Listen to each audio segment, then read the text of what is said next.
Hi, everybody. Thank you so much for joining us for this final webinar in the series of the 2024 presidential election and Latina Futures 2050 Lab.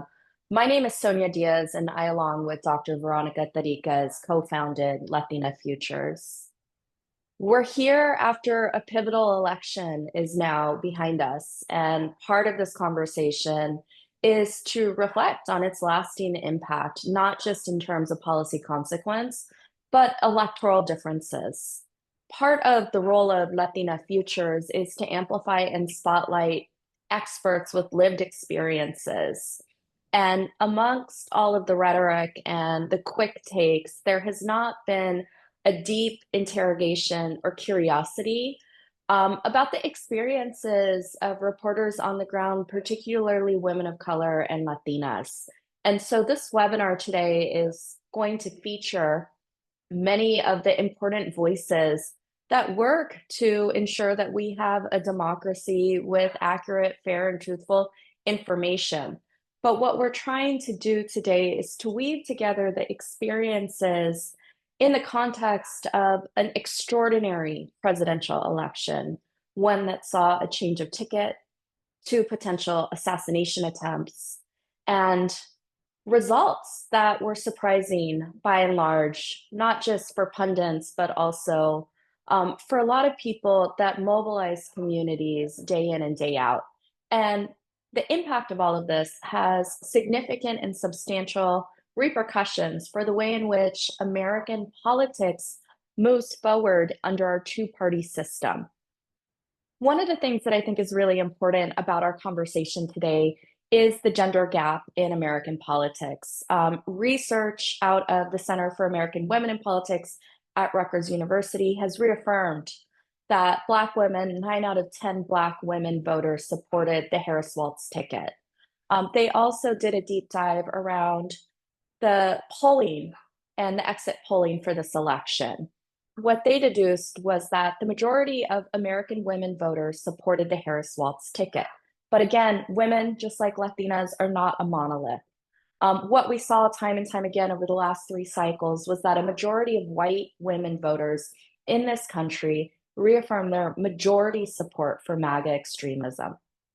Now, we also saw some different kind of trends. We saw a huge uptick, if you will, in terms of support for conservative candidates, top a ticket and down a ticket in urban places like New York and California, as well as rural places.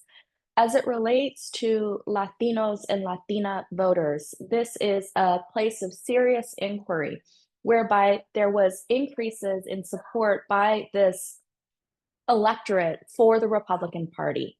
Now, different polls suggest different things, but one of the leading polls identified that a majority of Latino men, for the first time since data was collected on Latinos' voting habits, supported the MAGA Donald Trump JD Vance ticket. This is an important note, and it's important for the conversation that we're having around the narrative and essentially what happened with mobilization. How do we have a democracy that affords every individual free and fair elections? To what extent do the reproductive justice bans and or affirmations of abortion on state referendum have any impact on turnout in 2024? What does this look like akin to what we saw in the 2022 midterms? And most importantly here, and I think I take this very seriously, is the role of covering electoral politics in this country has dramatically changed. We see serious threats on journalism and journalists themselves. And part of this conversation is to really assess and integrate the voices of people that cover our news, people that are entrenched in our communities, of their own experiences in doing their professional craft in this very hyper politicized and unfortunately very detrimental landscape for women leaders. And with that, I want to share that I'm so excited that we have record turnout for this webinar. We're going to be joined by an illustrious panel of leading journalists from across the country, including digital and daily news outlets. I also want to note that part of the things that we've tried to do is craft novel conversations. So it's my understanding this is the first time this conversation has happened amongst us. But with that, we're going to focus on a moderated conversation, and then we're going to have 20 minutes for Q&A from the audience. So please use the chat. We want to integrate your questions. This is really a conversation to explore things that people have been uncurious about in mainstream channels. And this is also an opportunity to highlight what's necessary so that we have these fantastic journalists continuing to explore and be curious about the takes and circumstances that define communities across this nation. And with that, please join me in welcoming this panel of 4 journalists. You can read about them in the chat, and we're going to get right into the conversation. Thanks so much for joining. Hi, everybody. Thanks for being here. We're really excited about this at Latina Futures, and this is the last of a 3-part webinar series that started with experts and social scientists to really talk about the role of women of color voters and their attitudes in this election, especially in light of having a woman of color atop of a major party ticket, to Latina leaders who were mobilizing communities around electoral mobilization, but also policy action. And now with you all, really important part of our democratic republic, if you will, which is, a free and fair press. I want to just get into it, and I'm going to start with you, Marcela, from the Boston Globe. The Trump campaign successfully targeted Latino voters with messages on the economy and immigration. You highlighted how now Senator-elect Ruben Gallego in Arizona did not avoid talking about the border. I want to say that again, did not avoid talking about the border, like other Democrats, and advocated for more border security. Why do you think his messaging was so effective this cycle, and how did these topics drive voter engagement for him that were distinct? He got more votes than the Democratic nominee for president this November. Yes, thanks for the question, Sonia, and thank you for the invitation. I'm really happy to be here, especially since this is the first gathering of its kind. I feel like that's very momentous, and I hope there's more to come. About the Ruben Gallego campaign, I think this has been widely reported by now, but I think it was, and not to sound or not to repeat a cliche, but I think he really met voters where they were. Again, it sounds like a cliche, but he actually did that. And as we all know, when it comes to Latino voters and political campaigns, there's a very, very fine line between his pandering, pandering to a community and actually running a culturally sensitive campaign. And I think Ruben Gallego really, really made that distinction very clear because he was not pandering. He was really going to where voters were, going to, the carne asada parties, going to, rodeos and boxing match watch parties. And he did it consistently too, right? Like this campaign also, you gotta remember that he started his campaign before Senator Kristen Sinema said that she was not going to run for re-election. He had challenged her, right? And so then she decides not to run. And so he just continues his campaign. He had already built this campaign again that was culturally sensitive and that was really reaching out voters where they were and not being afraid to talk about these topics because obviously this is Arizona, right? It's a border state. People there, including Latinos, right, are worried about the border, and that includes immigration policy, border policy, and there is a way to talk about it without being fear-mongering and super radical. But more, I guess there's just a nuanced way to talk about it. I just don't understand why always Democrats tend to cede these debates to Republicans and they just own this topic. But I think Ruben Gallego showed that you can be nuanced, you can talk to voters about the border in a meaningful way. And so I think that's why he was really successful. And again, these topics matter to Latino voters, right? And so again, like you said, the Trump campaign also didn't shy away from them. Yeah. Well, thanks for that. And I want to kind of highlight a few of the notes, right? One is that Ruben Gallegos talked about the border when other Democrats did it. And that includes congressional candidates and senatorial candidates, whether they're Latino or not, or at a border state. And the opposite was true of the Republican Party, which is that everybody was talking about the border. It didn't matter if they were landlocked. So the second note that I think I want to bring in is this idea of challenging an incumbent, really being able to manifest that opportunity for a political trajectory that is not necessarily defined by whether or not a party wants you. So that was an interesting contribution. Jean Guerrero of the New York Times and my colleague here at Latina Futures, I'm so excited to be collaborating with you in this panel and all the other stuff we do. But I wanted to bring up something that you've written ostensibly a lot about, which is the failure of the Democratic Party when it comes to an effective counter narrative on immigration. And so this was Trump's signature campaign issue. We went into 2024 at the beginning of the calendar year with immigration being the number one issue of registered voters going into this election. Never had it been that high. Now, at the same time, I wanted to bring you in to get a sense of, when those voters from January to November went and cast a ballot, what role do you think the Republican or MAGA immigration stances and the robustness of being four significant bullets of a 20-point Republican agenda during convention had on the electoral outcome? I think it played a central role, and specifically because the Democratic Party failed to have a counter narrative on the immigration issue. So because of that failure, there is a perception among working class Latinos and voters across the country that the Democratic Party is not much better, and in many cases, no better than the Republican Party when it comes to immigration. So rather than creating a contrast with Trump on his scapegoating, Kamala Harris tried to out Trump, pointing out that she's in favor of stronger border security and has long targeted transnational cartels on the border. But she largely failed to advocate for the rights of immigrants who've been here for years, who have jobs and kids and homes here and have never had a pathway to citizenship because of failures by both political parties. So to Marcela's point about Ruben Gallego, while he was talking tough on the border in a more humane way than Trump, he also has a record of having stood up for the rights of longtime immigrants, co-sponsoring legislation to protect veterans from deportation. He clashed during his campaign with Kari Lake over her desire to deport Dreamers.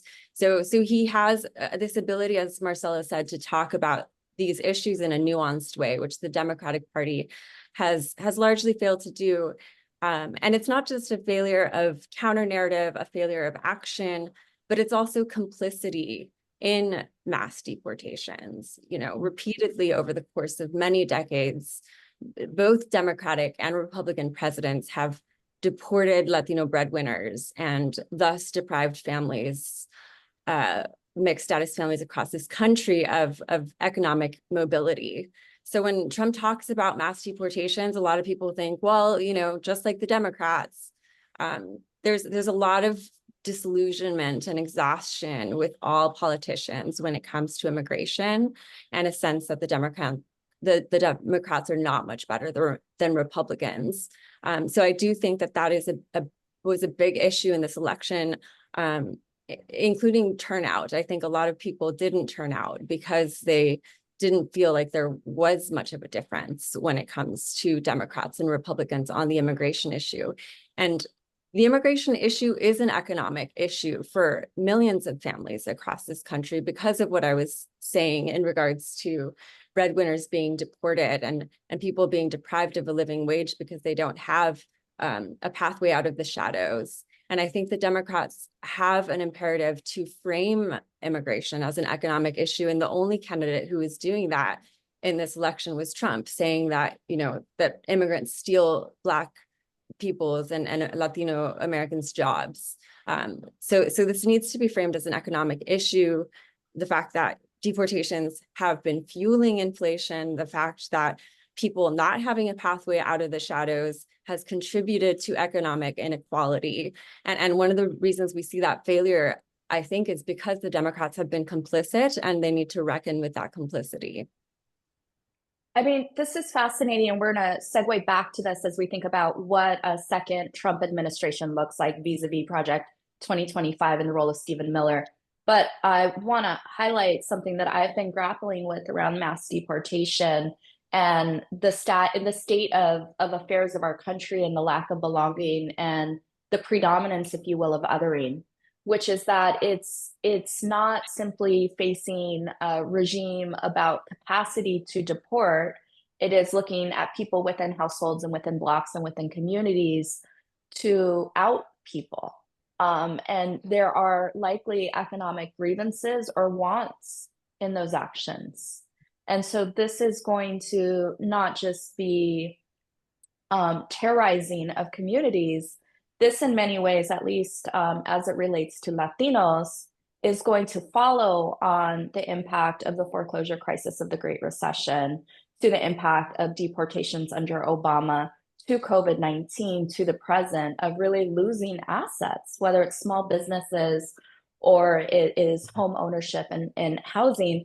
And I want to make a note because so much of this is historical, right? This is something that Black Americans have dealt with for the entirety of their time in this nation, whether you look at Tulsa or Roseville in Florida, but also, Japanese internment, including here in East Los Angeles. So these are all important notes, and the idea that there was an economic linkage to immigration. It just was for one party and not the others, and the complicity of really competing. Mel, I'm going to bring you in. Mel is at the 19th News, which is a digital platform that focuses on current affairs, breaking news, politics from a gender lens. And I want to bring you in because reproductive justice has been a huge issue since the Dobbs decision out of the US Supreme Court. Frankly, it was critical and central to the outcome of the 2022 midterms. There were some strategies by party actors and others to utilize reproductive justice as part of a way to increase turnout, top a ticket for this presidential election. I want to bring up your article that focused on Arizona's Latina voters and the shifting narrative about Latinas and abortion. What does the passage of the abortion ballot measure tell us about the impact of these voters? And what were some of the misconceptions that you were grappling with, not only in the storytelling, but maybe in your newsroom or in your own experience as a journalist, to get beyond this one-dimensional take that, Latinas are Catholic and so they're anti-abortion? Right. If you work in the reproductive rights space, you're probably thinking, we've been saying this for a long time, but I do think that the ballot measures in Arizona, and I also will bring in Florida, I think in a way put to rest this narrative that Latinos' religion, both Catholicism, Protestantism, and cultural norms make them mostly not supportive of reproductive rights. I think that the ballot measures in both of these states help sort of take down that narrative. Coming into this cycle, I spoke to several conservative and Latina political consultants who were still leaning on this in their work to take down both of these ballot measures, to get a lot of these Latinas to vote against them. And they tapped into connections to churches and into messages about faith to talk to these voters, believing that, despite some of the data that had been coming out suggesting that whether you're Catholic or Protestant, that doesn't mean that you're not going to support these ballot measures. They were still leaning on that to talk to these voters. I talked to one of these consultants after the election, and she said she was surprised by just how many Latinas would tell her, I'm Catholic, I grew up Catholic, I still practice Catholicism, and I, don't want to vote against this ballot measure. I feel afraid or concerned, or these anti-abortion laws just don't sit right with me. And that, was something that she found really surprising. I think that there are probably a lot of reasons for it. I think Latinas are trending younger. I'm also curious about how other pressures come to weigh on these voters. Latinas are more likely to be working class. And I think that a lot of these voters are, and they're also less likely to be insured. How do their relationships with the healthcare system, with access to reproductive rights shape how they're thinking about this complicated issue? I think that that's something that this cycle we learned a lot about. And I also am curious about the way in which Latin America impacts the way that voters here think about this issue. I talked to one reproductive rights advocate who said that in Latin America, people have come to think of abortion as something that only wealthy women, wealthy families have access to. And that has created a sense of lack of fairness and lack of justice. And I wonder how much voters here, whether they're more recent immigrants or, first, second generation, I wonder how much that dynamic shaped the outcome that we ultimately saw in both Arizona and Florida. I want to open this follow-up question to anybody, including you, Mel. So, interesting note, right? I'm Catholic. I believe in this. I also am worried about the threats to my reproductive freedoms. Therefore, I'm going to be supporting an affirmative a right to abortion. I want a kind of a response or takes based on your all's reporting about evangelical Christians, where 8 out of 10 evangelical Christian white women, according to the Center for American Women in Politics, supported the Trump-Vance ticket. It was that consistency, that strength that only grew over the 3 times that Donald Trump was a Republican top of ticket. And so as we talk about religion and gender, any ideas or any insights there? I can jump in a little bit more. So Protestant Latinas were less likely to support abortion rights measures. And yet there was an AP poll in September that found that more than 50% of them were still were opposed to anti-abortion laws. And so I think that shifts the narrative even about those voters who we think of as, more conservative even than Catholic Latinas, and yet they still, were more supportive of reproductive rights than white Protestant women. Got it. Any other takes on evangelical Christians? Okay. Sabrina, I'm going to bring you in. Sabrina is affiliated with the illustrious Washington Post, and also someone who, like you, Mel, calls the state of Florida home.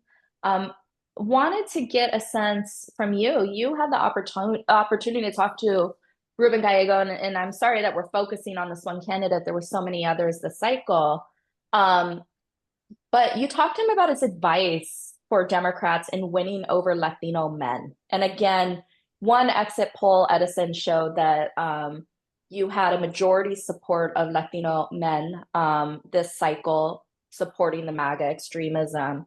And so Ruben, pointed to community events. We heard Marcela talk a little bit about that at the Male Festival, Lowriders. But I really want to get a sense of Latino men and what Ruben and what your reporting showed around the economy. This idea of whether it's a gendered notion of a male head of household, being able to provide for a family, or more around dignity, right? This occupational segregation can't get ahead. Any idea of what you'd like to share from that, especially looking ahead to 2026? Yeah, I mean, I think, Marcela talked a lot about just the culturally competent campaign that he ran. And I think that is something that we can't overstate in any way. He really focused on, okay, as a Latino man who grew up working class, what is it that is going to resonate with the people I grew up with? And I think that was really important because he wasn't just doing these, stereotypical campaign events where, oh, it's just hosting rallies or it's just hosting, listening sessions and things like that. He was saying, for these men who I identify with, I know that when they get out of work, that they're not trying to go to a political event. They want to do something with their family. They want to do something where they have like minimal interaction with politics. Like maybe I'll stop by and say hi, maybe I'll leave a pamphlet for them, but it's not about to be some type of political presentation where I'm talking about policies. So I think that was really important. But when we get into the policy, I think one of the things he spoke to a lot was sort of the condescension that comes out of the Democratic Party and this attitude of knowing what's best for people. And for him, it was sort of like, we need to relate with people. Latino men were feeling the same thing as everyone else in this country, where they were concerned about the economy and they were concerned about immigration. And I think there's a lot of misconceptions that we're starting to unpack in this conversation around immigration. And Trump kind of spoke to that as well, of saying, for a lot of Latino men, they're concerned about providing for their families. They're concerned about, oh, there's all these people coming across the border, and I don't feel like I can protect my family the same way. Some of this, of course, is based on, misinformation that has been spread around this. But if there's nobody combating that, that is going to become the prevailing narrative. That is going to become the thing that you believe is actually happening. So for Gallego, it was sort of validating those concerns that people were feeling of, okay, I have this anxiety. I hear, the president of the United States keeps coming out and saying that the economy is fantastic and that things are doing great post-COVID. Well, I don't feel that. I don't feel that my wages have gone up enough to compensate for how much my rent has gone up, for how much groceries have gone up. And I think that was a challenge that the Democratic Party really faced in this election, because for a long time, there was a lot of coming out from the White House and from Democrats in Washington saying, wow, we're bouncing back. Wow, things are so much better. And for a lot of people, they did not feel that. I can name, so many of the voters that I talked to in this year would tell me, the prices of grocery would tell me like how much eggs had gone up in the last year. And I think for a lot of the like pundit class in DC, they're like, oh, well, they were lying to you. They were exaggerating. They were this, they were that. But I actually went to grocery stores in these places and saw for myself how much, the prices had gone up. And those are things that for someone who is living paycheck to paycheck really matters. And he really knew how to speak to that in a way that I think a lot of national Democrats didn't do until it was too late. I want to segue that because thinking through this economic issue, just as a general matter, COVID-19 was the entirety of the Biden-Harris administration. And there wasn't much talk about the pandemic. Now, the pandemic itself, under Trump and under Biden, gave way to more disinformation, misinformation, conspiracy theories, vaccine rollouts, schools being closed, you name it. But one of the things from my own research was that COVID-19 just completely wiped out Latino households. It was a death march, both in terms of infections, in terms of death, irrespective of age. And a lot of this had to do with the segregation of Latino workers and what we deemed essential occupations. Now, those essential occupations also have struggled to recover, right? Some of them, hospitality, small businesses, et cetera.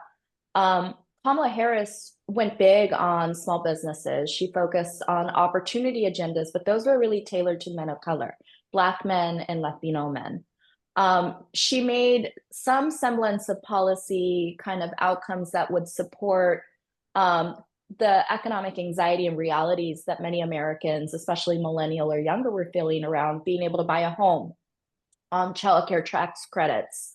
Can any of you speak to what, if anything, the Harris campaign's economic agenda or talking points, what impact did they have in the face of this kind of really retrogressive Trump talking point, which is that other people were taking jobs? I think Harris started with a deficit. I think in terms of this particular message, the Biden administration, and again, this has been reported already, and I guess this point has been talked about before, that the Biden administration didn't really do a good job selling all the great things that they did for the country, basically after the pandemic, post-pandemic recovery.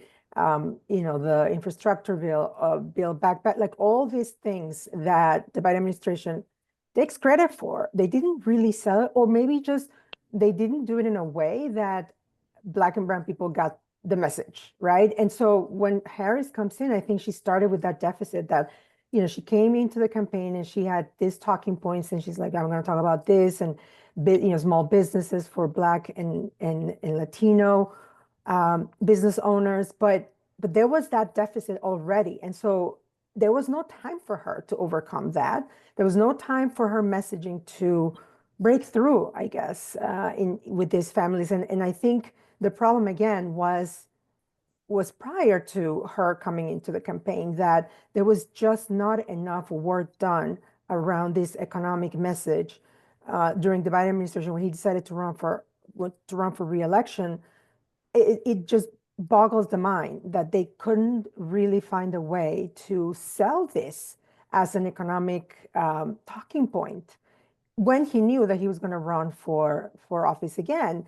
And I don't know, maybe they thought that I think this is the problem with Democrats, right? Sometimes they think that running against Trump is enough, and that they don't realize that a political campaign to be successful, you have to run for something.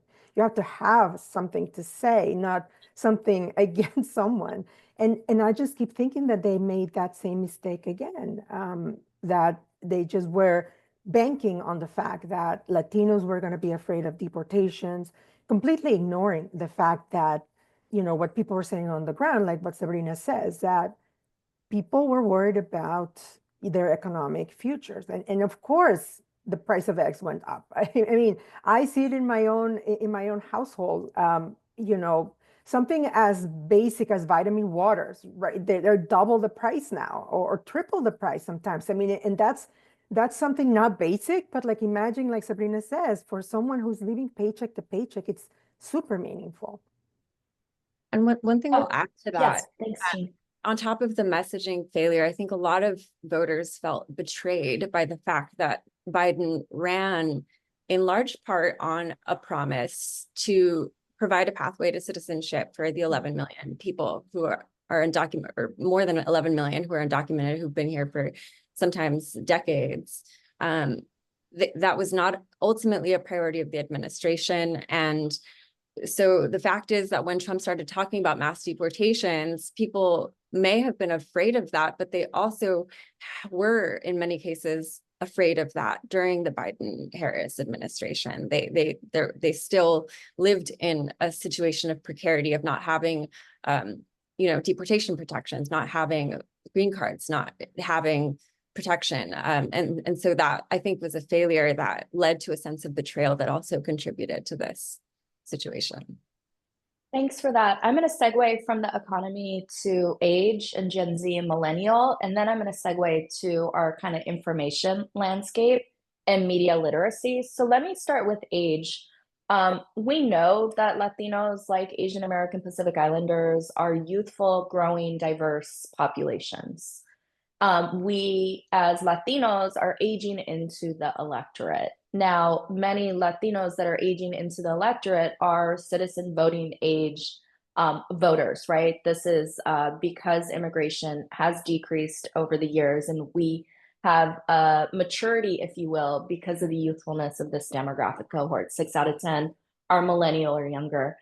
Can any of you speak to the gender differences in reflecting on the top of ticket choices between Gen Xers, or even, I'm sorry, not Gen Xers, Gen Z, and maybe even younger millennials? I think this speaks to the failures of outreach by the Democratic Party and the failure to meet young voters where they are, particularly young Latinos. I mean, young Latinos, Gen Z Latinos, are far more likely to belong to the groups that Trump is scapegoating and targeting and promising to persecute than any other demographic. They're more likely to be children of immigrants. They're more likely to identify as LGBTQ.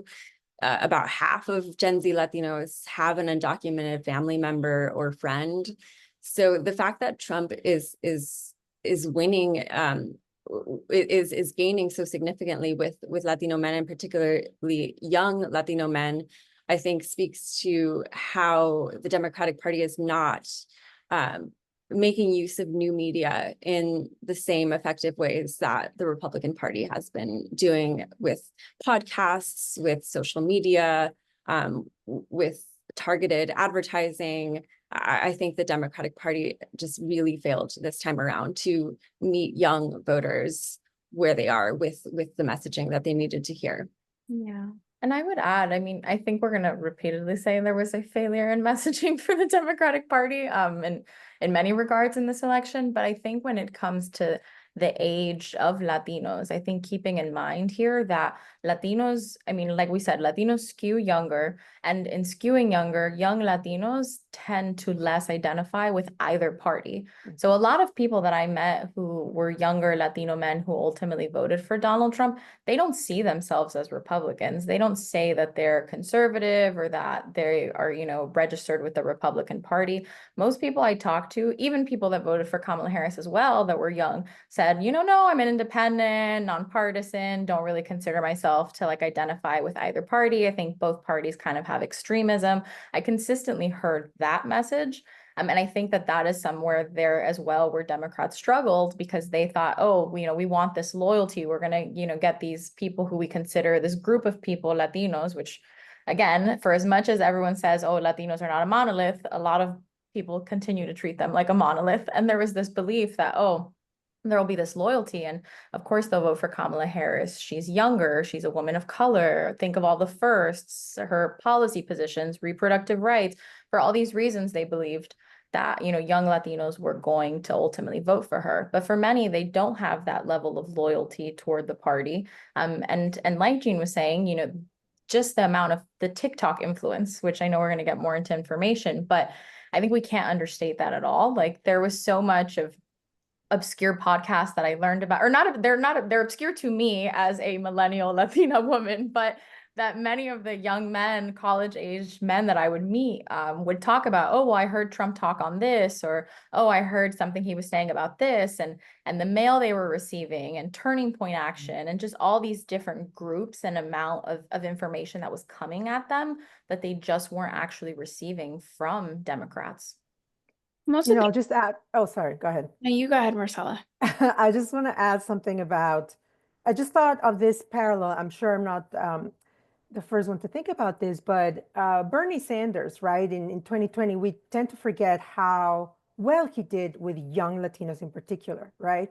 And so it's no accident that many of those voters, I think it was the New York Times that did a very good feature about a voter in Arizona, a young male who, like Sabrina says, doesn't see himself as a Republican, but voted for Trump and had been a Bernie Sanders supporter. And so just remember what the message from the Bernie Sanders campaign was. Again, right? It was inequality, it was climate change, it was economic concerns. And so it was right there, right? Like it was right in front of us. And so in the absence of that message from the Democratic candidate, they went to Trump. I'm thinking about the young Latinos who didn't turn out to vote and how much the war in Gaza played a role in that. I spoke to one voter, she was undecided in Nevada, and to tie back to your economy question, she was worried about housing. They were in a very expensive rental, and she was very worried about corporations scooping up housing, but she had been turned off to the Biden administration because of what she was seeing in the news out of Gaza. Harris's housing plan ended up speaking to this issue that she cares about a lot, housing, the economy, and yet she felt like she was tuned out to the race because of this other issue that became really important to her. So just wonder how much that played a role. I saw that as well in many of the battleground states, that it played a huge role in dampening turnout and making people feel that if they voted for Harris, they would have been complicit in genocide. And as Latinos, that spoke to them, as people who in many cases their families came from countries where they had been displaced, where there was colonization. So it was definitely an issue. And was there any messaging that your reporting uncovered to overcome those sentiments by the Democratic Party? And then similarly, did you encounter any messaging around Harris vis-a-vis the Biden administration and utilizing from the Republican Party the conflict and the war on Gaza in any way? I think for this one voter I spoke to, it just, at the end of the day, she said, I feel like I can't vote for Trump. A big part of that was his handling of Hurricane Maria in Puerto Rico years ago. That's when she sort of had her political awakening. And she said, I feel like I can't vote for Trump. And yet I have this hesitation. I think in the end it was, am I going to prioritize some of these other concerns about immigration or reproductive rights to like overcome? But I'm not sure that there was a specific message on that issue that moved her. Yeah, and I think one additional challenge for Democrats was, especially amongst young people, I mean, for an 18-year-old voter who was going to vote for the first time, Trump is the norm. Like they don't remember what like the Obama era was or what politics looked like before. For them, like sort of the chaos, the tweets and all of that is sort of baked in as normal. So for some people, they're a little desensitized to that message from the Democratic Party of saying like, oh, he's such a threat, or oh, the threat to democracy. That didn't necessarily land for people who either are used to Trump being Trump or who also don't necessarily think the system is working very well. For a lot of people, there's a frustration with the government. There's a feeling, and this does go across age groups, but there's a feeling like, well, the government doesn't serve me anyway. Washington doesn't serve me anyway. This guy wants to burn it down. Why not? If I don't actually feel like these people serve me in the first place.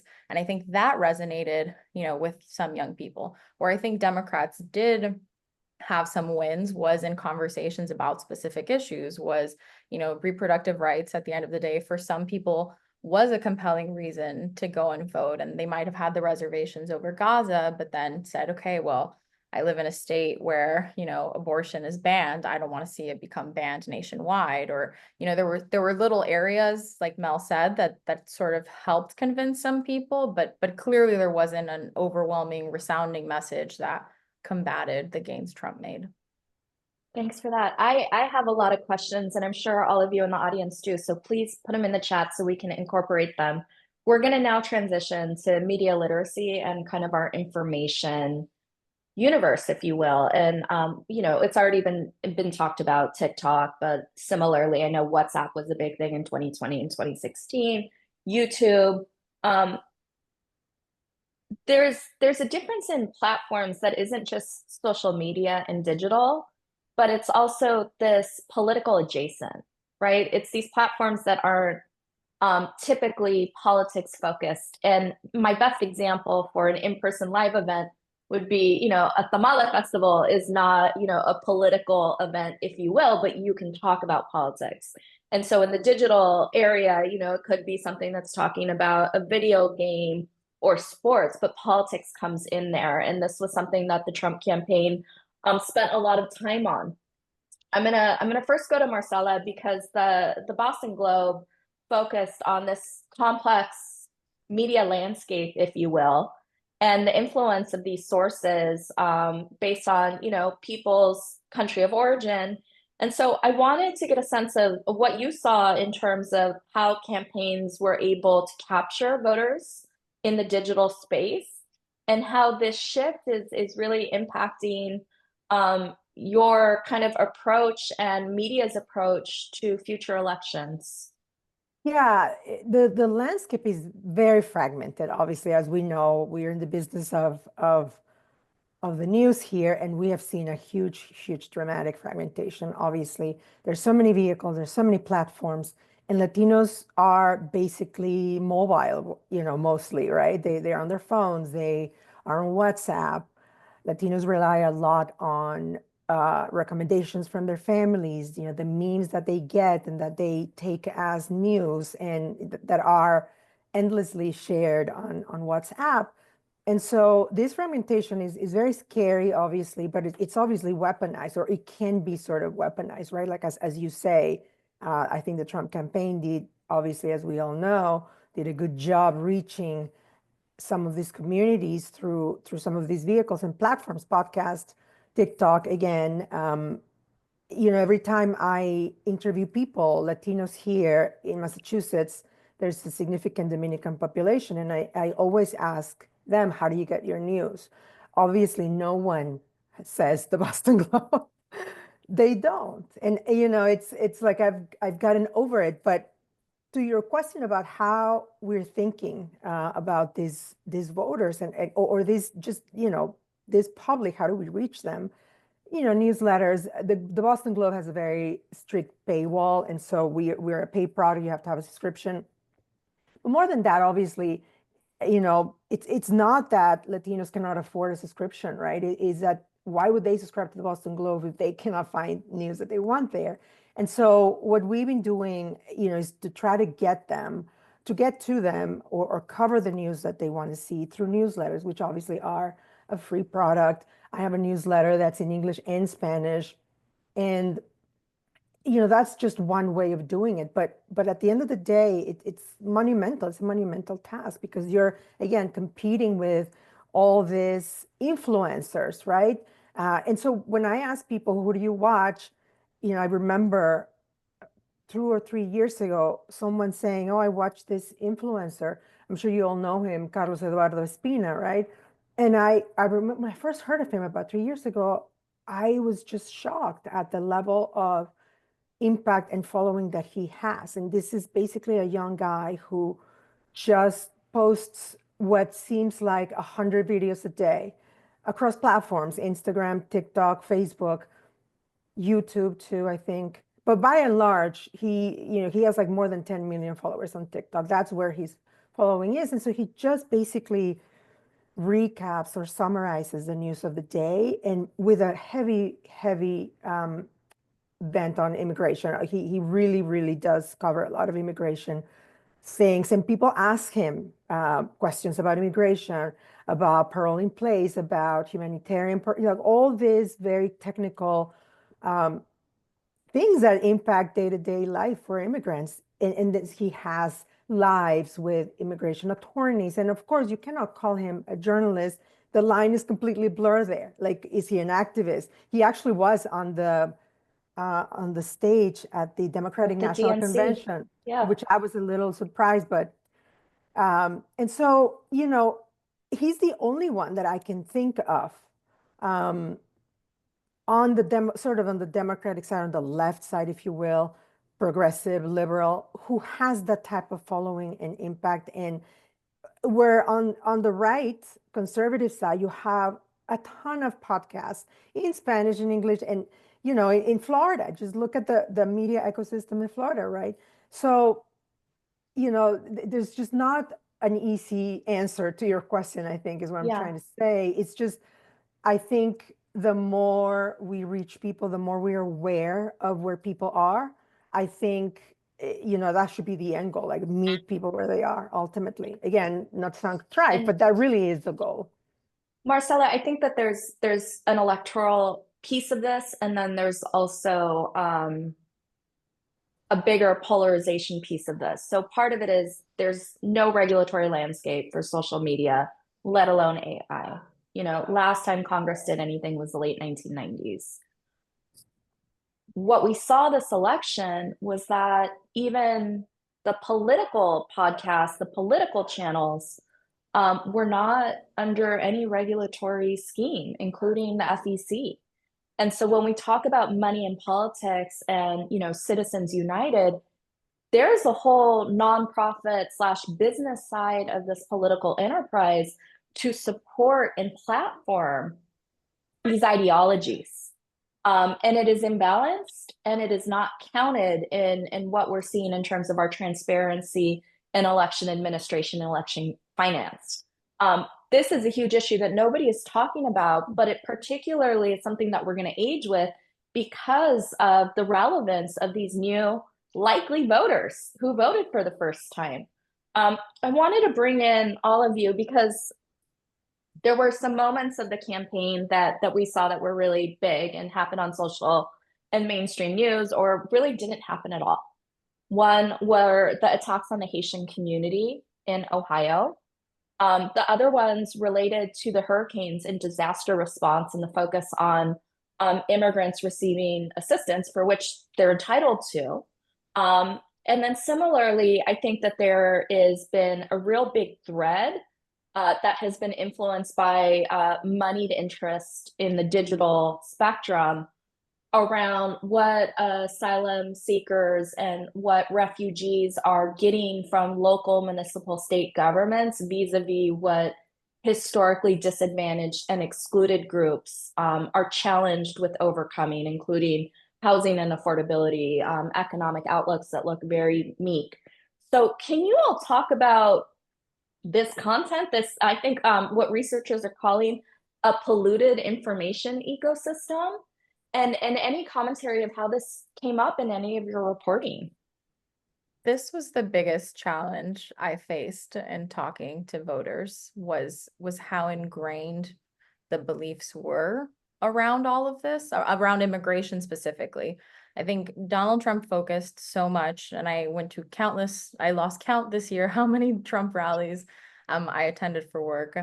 But he's focused so much on this idea that he was, that Latinos, he was for Latinos who were hardworking Americans, and he othered the immigrants who have come in recent years.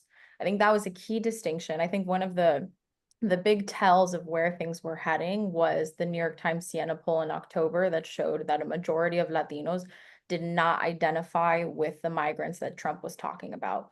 And I think that was a moment that it was over 60% of Latinos that did not see themselves in who Trump was talking about, because he created this distinction, you are the hardworking Latino who's trying to get ahead in this country, and there's all these people who are trying to skip you in line. There's all these people who have come in the last 4 years, and they're getting free hotels, they're getting free housing, they're getting free cell phones, they're getting all these jobs, they're doing all of this, and you are just trying to provide for your family.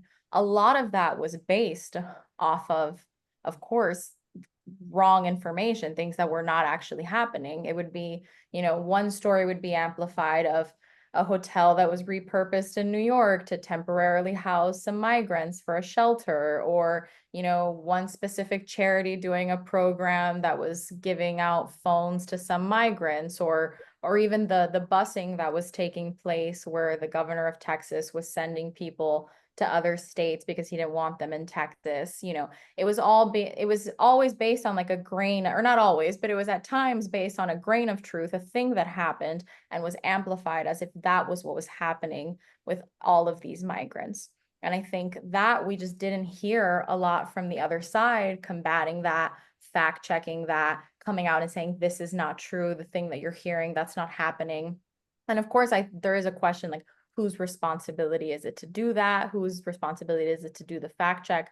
Of course, several publications wrote about how inaccurate a lot of this was. But is it local officials that need to be coming out and speaking more and saying, our city's not doing that, our city's not paying this, or is not doing that? I think there's a real question of whose responsibility it is to do that fact check.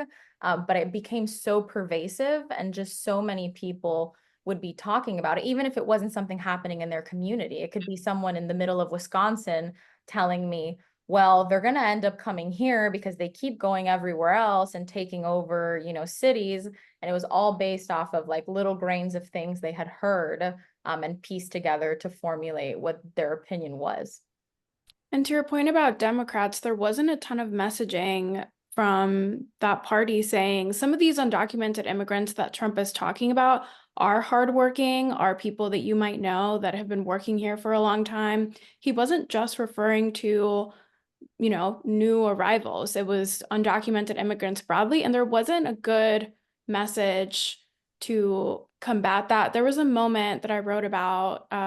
Kamala Harris participated in a town hall with Univision, and there was a woman who said, my mom worked here for years. I spoke to her. Her mom nannied, I think, 6 children over many, many years. She was a housekeeper, did some caregiving work. And she told Harris, my mom died in the shadows without the healthcare that she needed to overcome breast cancer. And I feel like there weren't moments like that weren't really amplified. The campaign wasn't talking about these families, these undocumented immigrants. And I think in that vacuum, some of these other narratives took over in ways that they didn't need to. And one more point, I think there wasn't enough about how some of these Haitian immigrants in Ohio were doing a lot of caregiving work. Some of these messages just didn't cut through. And one thing I'll add to that is, I think with disinformation, one of the biggest things is that it's used in a targeted way as a tactic of voter suppression. So when thinking about long-term solutions, I don't think that fact-checking and improved messaging from the Democratic Party is enough. You're going to need regulation of these tech companies and how they collect our data to target us, to manipulate us, to suppress people's vote. And that's going to require something like improvements to, I mean, we have in California, we have the California Computer Privacy Act, but right now it places the burden on consumers, on average people, to opt out of their data collection. And I think we need something that puts the burden on companies with an opt-in category or requirement, because right now the way that our data is collected to suppress people's vote and to target people with disinformation that is going to, you know, prey on their prejudices and their fears is a huge part of the problem.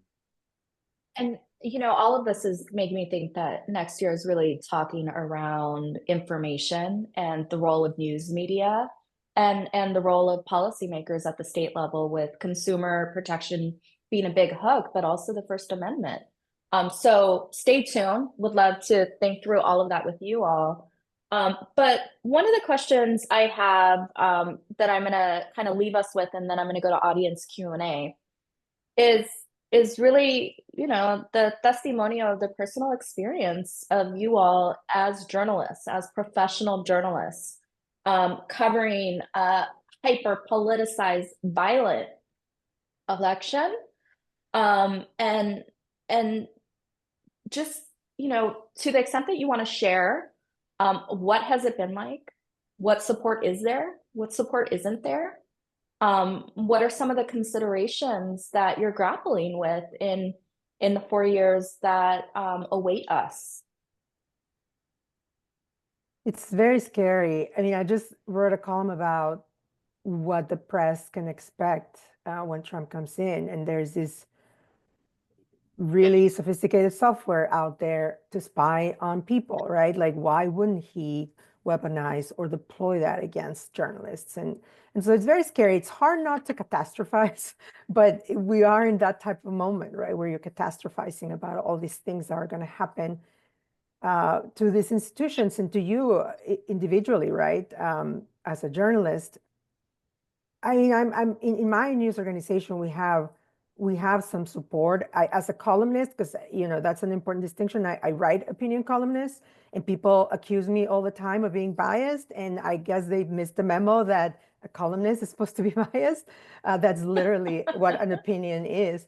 And so it's so scary because you do get desensitized, right? And so I often have to take a beat when I get a weird, negative, aggressive email, because I always tend to dismiss them and to be like, here's another one, here's another one, here's another one. But there's that desensitization. You can't be, I have to force myself not to be that way, because then you may, I mean, again, not to catastrophize, but you may miss something.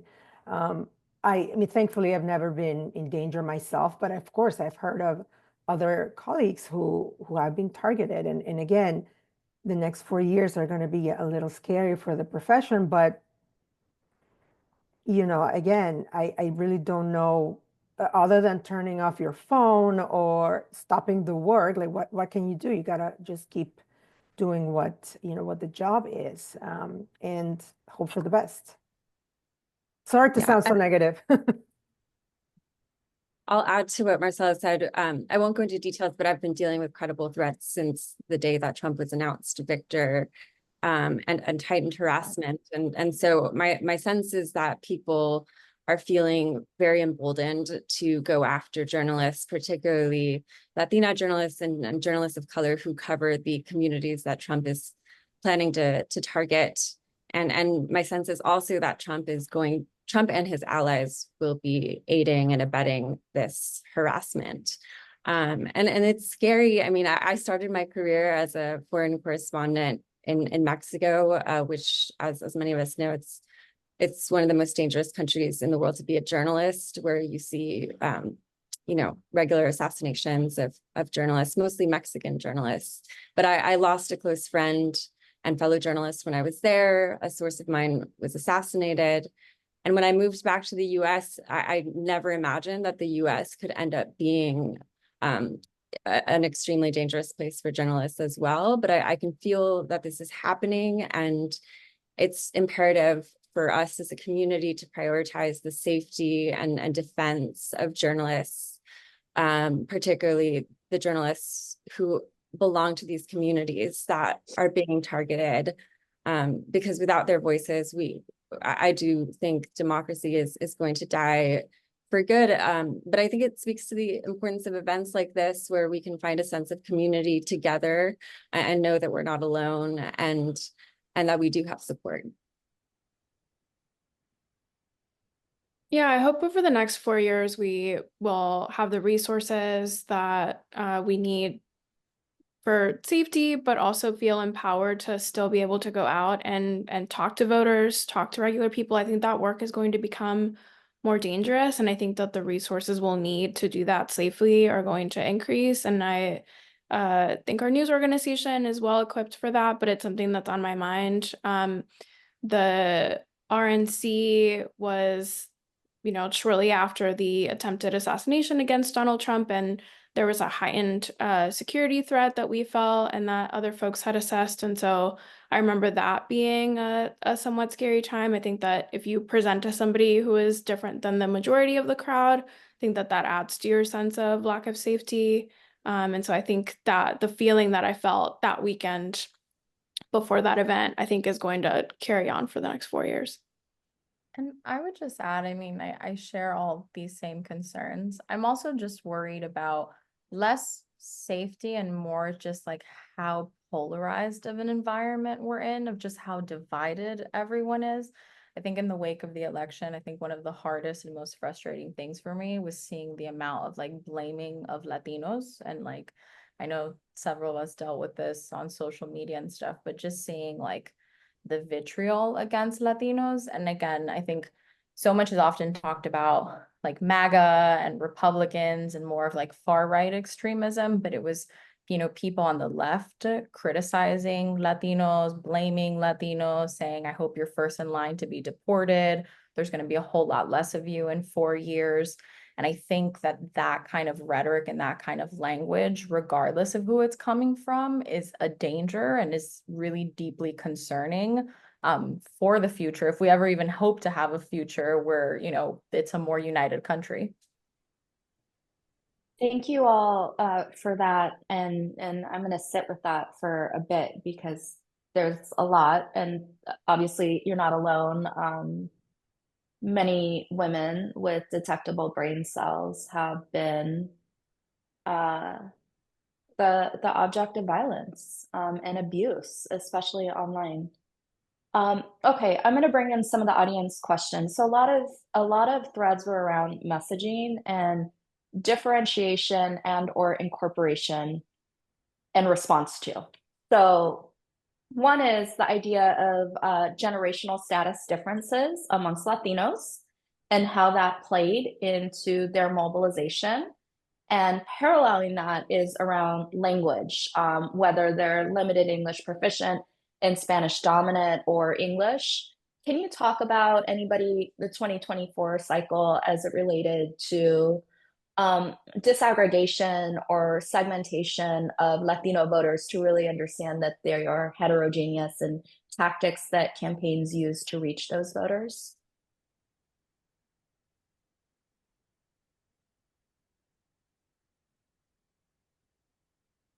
I could jump in with one example. I spent some time with Debbie Mucarsel Powell in South Florida, and I think her campaign was really smart in thinking about the difference between voters who were more recent immigrants. She held several campaign events in South Florida that linked, immigration, freedom, Latin America, reproductive rights. And I found that some of those messages really resonated with these like newer immigrants, maybe first generation. And I think they had, different messages for, different Latino voters. I think that campaign understood the these voters were not just like one big group, and I saw some smart targeted messaging there.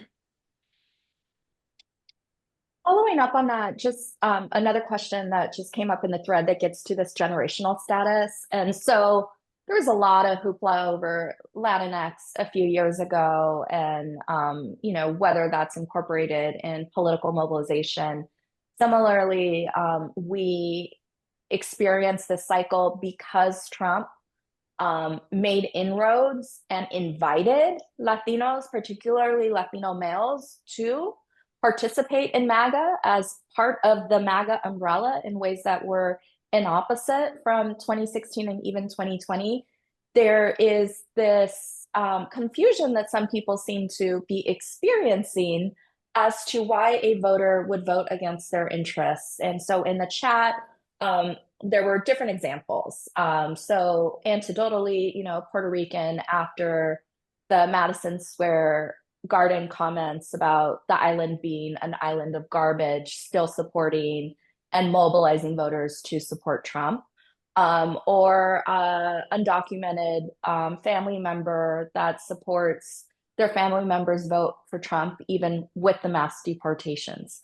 And so all that's to say is how have you, what do you want to share? What can you share around the complexity of identity with political choice in this country?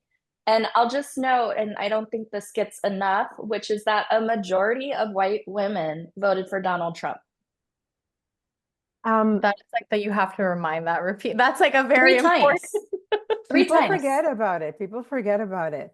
I wanted to say, yeah, I think what Sabrina was saying earlier is very key, right? Like the genius or the magical thing that Donald Trump's message did was that people were able to distance themselves from what he was talking about. Like, he's not talking about me. He's not going to deport me, even though I'm an undocumented immigrant. He's not, I'm a Puerto Rican, but the trash comment, that's just a joke. They were able to rationalize and justify, like, completely, in ways that are completely, absurd, but it happened. I wrote about Dominicans in Massachusetts, and in general, there was a poll, that poll about from Unidos US. I think it's the only poll that I've seen that broke down by Latino country of origin, and it noted that Dominicans were the group that voted for Trump the most after Cubans, because of course Cubans are already kind of gone, but Dominicans, right? And so there was that anti-Haitian sentiment, right? Even though they're immigrants, and so that's not self-hate or anything like that. I think Dominicans are thinking of their homeland, and they completely identify with the notion of, we have an invasion in our country, right? Like, Haitians are invading the Dominican Republic. They're very much in touch with their homeland. And so when you talk about identity, these are all the distinctions that we have to make, right? And this is why a lot of people are now talking about the fact that Latino as an identifier, as a term, is just coming up short. And it's maybe making a disservice to all of us as voters, right? Like, we do move as a group sometimes. We, have the language and the culture in common, but I feel like we need to start moving away from talking about Latino voters and talk more about Cuban voters in Miami, Mexican American voters in Texas, Mexican American voters in California, Arizona, et cetera, Puerto Ricans in New York, Puerto Ricans in Pennsylvania. So there's all this differentiation now, and your message obviously has to be tailored, right, to by country of origin. And so that's where I'm thinking about identity, that the term, as the umbrella term, is just not, I think, enough to capture all the nuance that we need political campaigns to be aware of, if that makes sense. Yeah. And I'll add, even within a certain group, I mean, there are complexities. Like, I spent a lot of time covering I spent a lot of time covering Puerto Ricans in Pennsylvania. And with Puerto Ricans in Pennsylvania, the number one thing I kept hearing was the targeting that was happening from the Trump campaign. Also, I'm sorry, the phone is ringing in my hotel room right now, but there was a lot of conversation around the Trump campaign's outreach that was happening, 6+ months before the election, a year before the election. In Reading, Pennsylvania, the Trump campaign and the Republican Party put together an outreach office specifically targeting Latino voters in the middle of downtown Reading, Pennsylvania. So that was huge. I mean, that was something where they saw people in their community on a day-to-day basis coming out, talking to people, engaging with people. So by the time that the Puerto Rican insult happened, that was 10 days before the election. People were offended. There were people I met who voted for Donald Trump who were outraged by it, who said it was so disrespectful, who felt very insulted. Some people wrote it off saying, oh, well, he didn't say it. But some people were offended and thought it was really problematic. And they even questioned voting for Donald Trump. But they were like, well, this is a blip in comparison to everything I've seen. This is, one example, but really for months, like I've been engaging with them, or really for months, the truth is that the economy was better under him. Things were better 4 years ago. So that was ultimately what came down to. And for Democrats, it was, oh, okay, now 10 days before the election, they're putting in hundreds of thousands of dollars to try and get Puerto Rican voters in Pennsylvania. Now there's all this spending on ads about the Puerto Rican insult. For a lot of people, they could see through that and say, wait, you showed up 10 days because this just so happened to happen. But if this insult hadn't happened, you wouldn't have shown up 10 days before. Yeah, I want to combine two questions. One is about what you would anticipate should Alexandria Ocasio-Cortez avail herself to a presidential race. And then I'm going to combine the question with, what impact might this have on increasing the engagement and decreasing the disillusionment or lack of enthusiasm amongst younger voters, including younger Latino voters?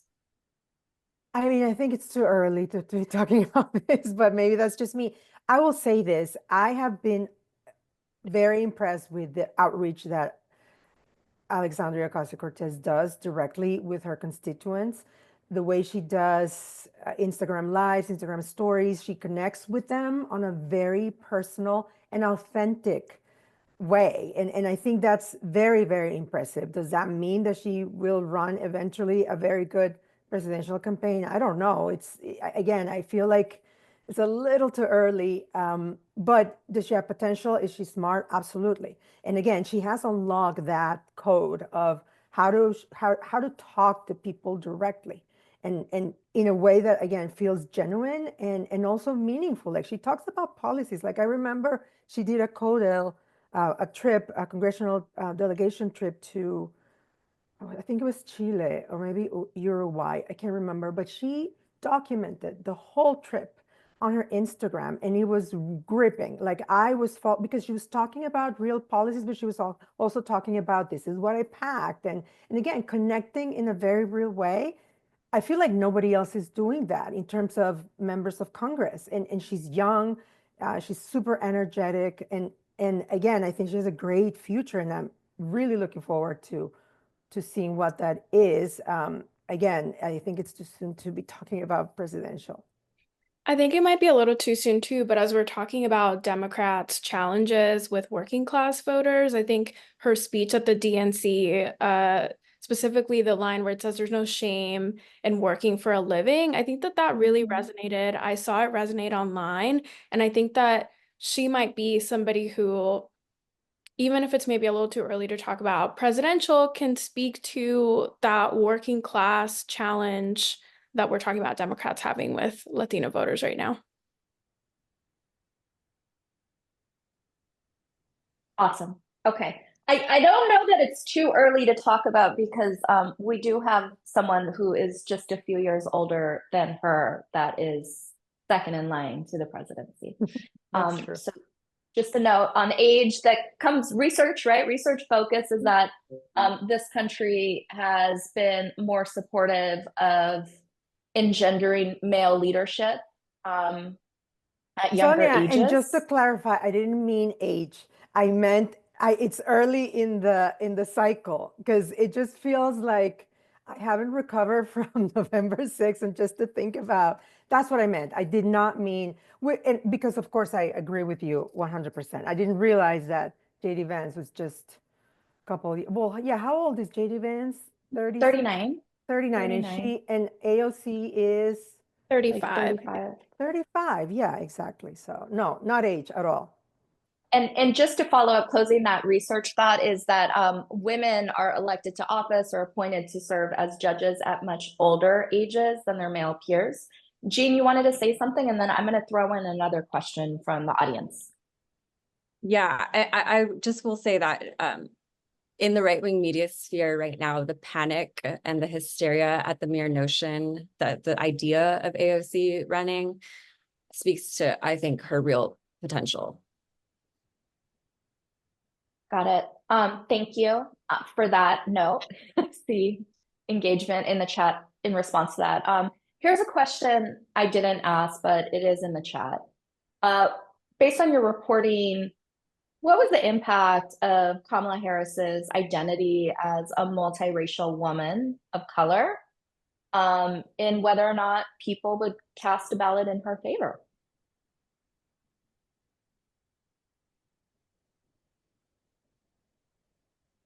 We saw her try to connect her immigration story to Latinos.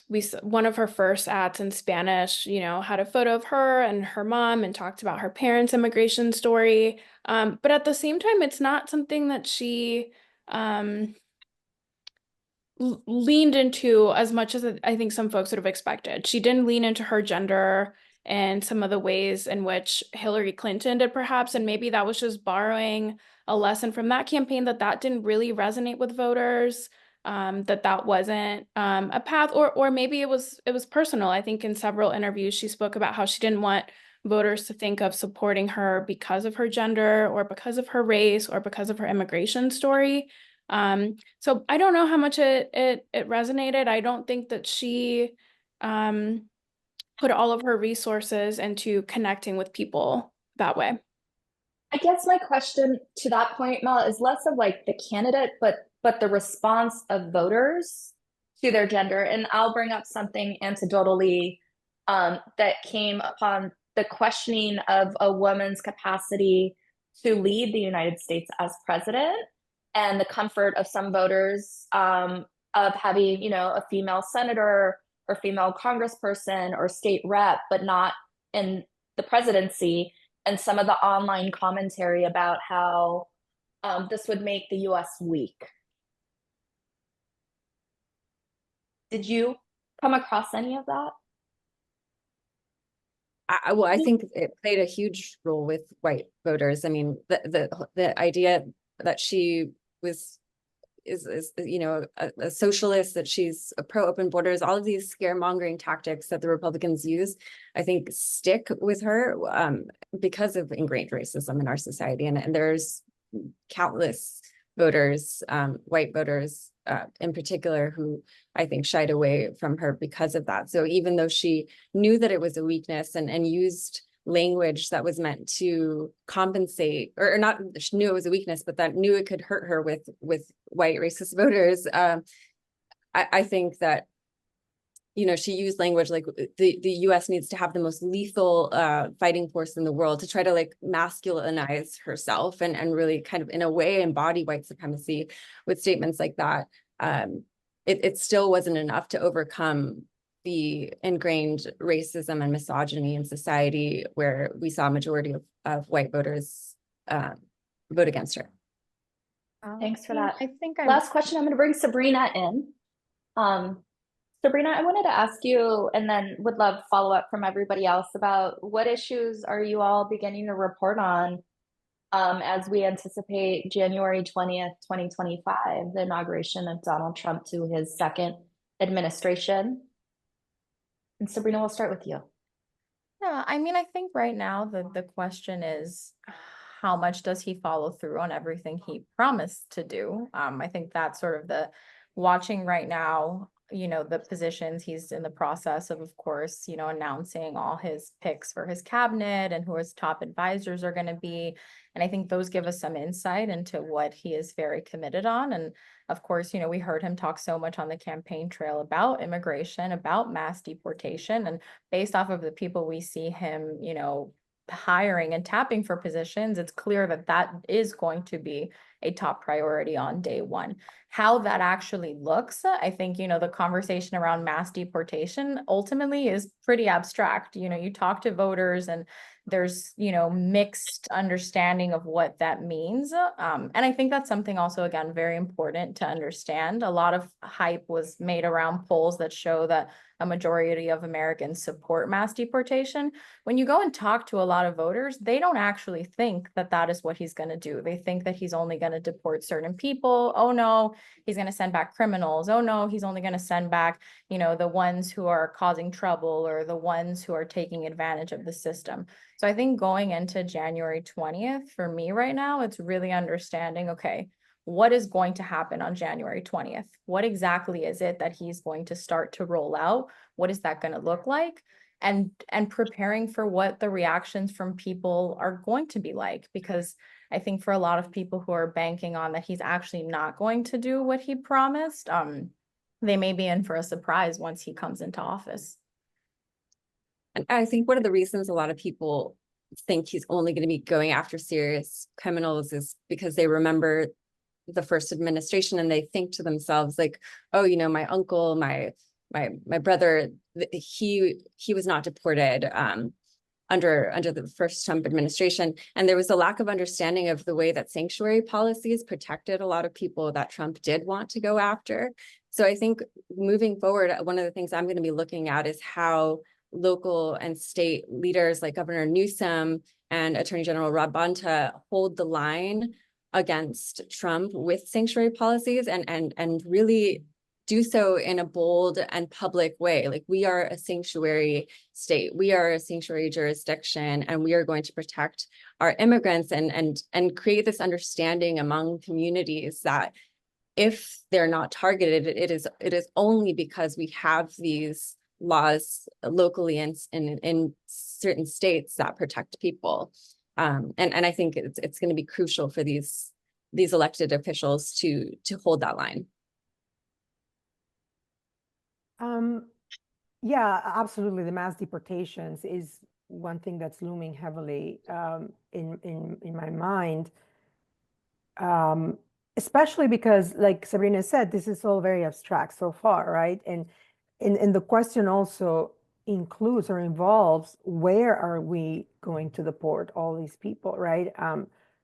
And so then foreign policy comes into question, specifically U.S.-Mexico relations. And so that's one thing that I'm really looking forward to following or just reporting on, because there's been some chat already, and Mexico has a new president, a woman, and so the way she reacts, or the way she's been reacting, has been very interesting, and so I'm really looking forward to seeing how that evolves or not, right? Because again, you have, for example, Venezuelans, right? Like if Trump decides, which he probably will, to get rid of this humanitarian parole program, right? And start deporting Venezuelans, Haitians who have come in sort of in the last couple of years, Venezuela is not taking, Venezuelans. So where are they going to go?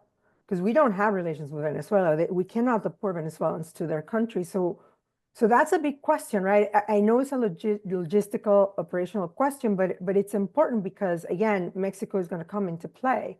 And because obviously, where do we put them in Mexico? And so, or detention centers as well, right? Like there was talk about how the stock of these groups that hold a lot of, or that operate a lot of detention centers went up. The GEO group went up the day, when Trump won. So are they going to build more detention centers? Of course they will. So there's a lot to follow. It's what I'm trying to say. So, there's going to be a lot of news. The cycle is going to be super busy, but, and hopefully the damage is not going to be too broad. I think along the lines of mass deportations will be specifically focused on the impact to undocumented women, women who are pregnant, women who have young children, women who are victims of gender-based violence, like domestic violence. So that will be a key focus for us. And then, on a different note, there's a lot that's been made about how much Republicans' anti-trans messaging resonated with Latinos, and that's something that I'll be following too over the next year. Thanks. Thanks for all of that. And so lots already following, both in terms of, the veracity of the Trump administration to follow through with their campaign statements, the efficacy of Project 2025's very robust goals to deregulate and disassemble our federal government apparatus, the ways in which identity, whether it's LGBTQ identity, gender identity, factors into sentiment and electoral participation, the disparate impact of women, especially women immigrants, and then finally, the ways in which mass deportation is going to occur in this nation again. I want to really thank all of you for participating in what was an illuminating, vibrant, engaging discussion that drew upon your expertise, your fearless reporting, and having conversations with real people about their attitudes and their experiences. And I really appreciate your role as professionals for not only taking up space, but bringing the nuanced complexity and dynamite sophistication to the work that you do in telling the American story. So thank you all. For our audience, please follow us on Instagram and LinkedIn at Latina Futures, and we will see you in the new year. Thanks so much.